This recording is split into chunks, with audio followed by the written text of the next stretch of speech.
Алек и вие сте от Кен Страшното.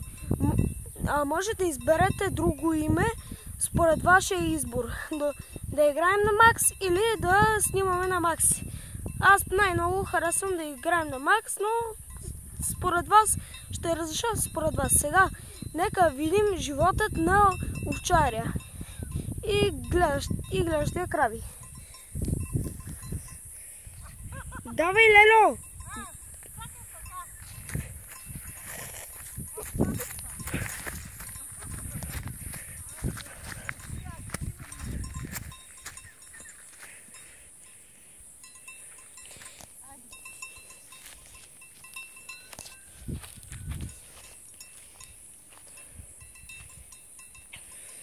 Давай. Не ме казвай. Хайде на кравите. Живота е така. Най-хубав живот той.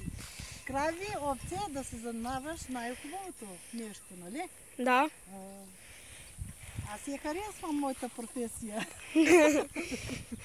Ти не харесваш ли тази професия? Не, на мен ми харесва. Аз също. Да, също изкарваш много пари от тия крави и овце. Да, изкарвам, да. Вижте колко много крави имаме ние. Ще имаме, суджук ще имаме, буркани ще направим, ще заколим 4 телета, жът. Кой като нас сяла зима червена винце. А и също, тук има най-хубавия възел, защото сме най-високата част на село Шиварово. Вижте.